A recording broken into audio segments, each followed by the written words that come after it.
Hola, hola, hello, hello. It's Brad with the Truck Boss Show, and we are live at 104 DC. With us is Joe DeLorenzo, Director of Enforcement for the Federal Motor Carrier Safety Administration. Joe, welcome. Thanks, great to be here as always. Well, at the Truck Boss Show, we know that the trucker is boss. And so thank you for coming out and agreeing to be on the spot again with us as we serve our truckers. All right, so Joe, why are you here today?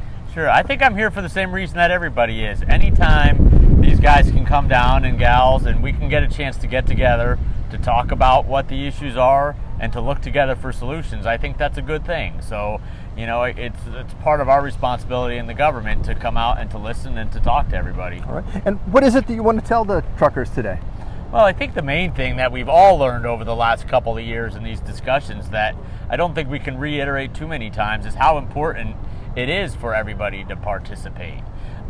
All the time that they spend coming in is well worth it, and I think we've seen that with some of the things that we've done over the last couple of years, where when they take the time to come in and make their voices heard and we take the time to listen, I think we all learn from each other and find ways to make everything better for everybody. So these folks are here, that we got 44 truckers here. They're taking the time to weigh in and be heard. I know when we had the recent comment period for the autonomous trucking, there were over 300 comments that were filed. What is the most effective way for a trucker to file a comment, and how can they be effective so that not only are they weighing in, but they'll actually be taken seriously? Sure, it's a really good question. I think it's something we've spent a lot of time talking about over the last couple of years.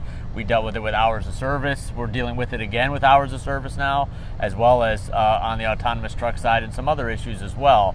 And I think what's important is, number one, as I tell all of the drivers, don't be intimidated by the comment process. We always talk about the data and the information and all of what it is that we actually need, but that information can be individualized for them, their operation, and their company and how they work. So I always recommend that they focus their comments on, one, letting us know how they feel about the particular rule or the questions that we're asking or whatever, but that's also not enough. We need them then to take that extra step and say, so if that rule were to change, or if that rule were X instead of Y, that's going to affect my business in this way. This happens to me 7 times a month or 8 times a month, and it costs me this much money, or whatever the case happens to be. To me, that's data. You know, it doesn't have to be a scientific study or a big survey or anything like that, but how does it affect them, you know, as a trucker? And then, of course, we also need them to weigh in on how they think that it impacts the safety side of it, because ultimately that's everybody's goal, is to make the regulations as understandable as possible, but also to increase safety and make the system work as best as it can. Okay, so we need data, and we need to know how it affects the traveling public in general from a safety standpoint. Those are the two main things that you need to know as a safety administrator and enforcer. That's right, and like I said, it means data with a small d. You know, Right. It's, you know, data specific to, you know, your operation. That is all still helpful to us. You don't need to do a research Yes. project, but don't just say you don't like something. Tell us why in financial terms, what that means. That's right, and the tell us why is really important, because I generally know how everybody feels about the rules, but, you know, helping us to move it forward and not just saying, hey, I don't like this or I do like that, will help us to get to a better place.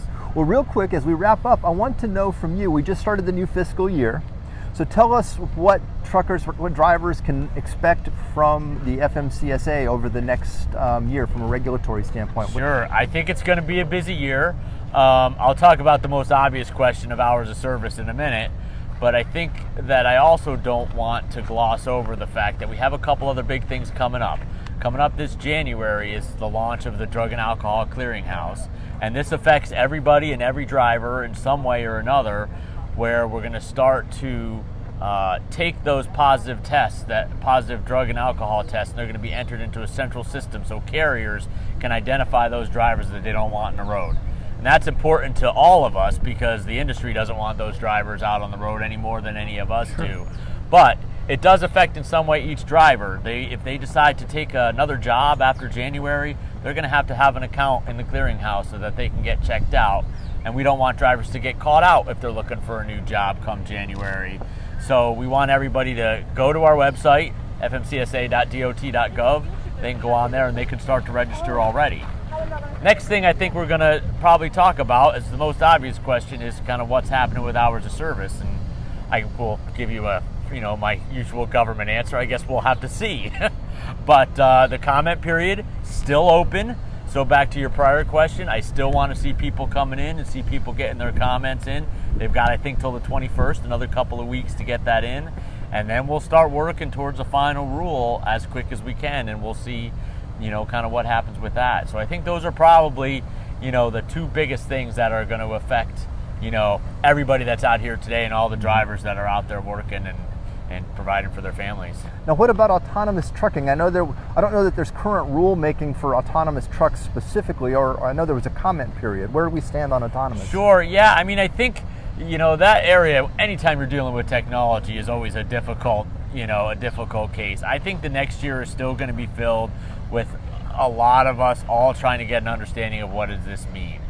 Continuing to work with the technology side and the manufacturers, continuing, to review all of those comments that you mentioned that came in on autonomous trucks or various levels of autonomy, I guess we like to say, driver-assisted technologies, things that will help. But I think, really the next year is going to be, us continuing to kind of get our footing on that issue, really try to understand it and figure out how it impacts the regulatory scheme as well as how it impacts the drivers. I know that the other thing that drivers were interested in, as I talked to them this morning, is driver training. And is that settled at this point, or what are we going to see? Sure, yeah, not quite settled.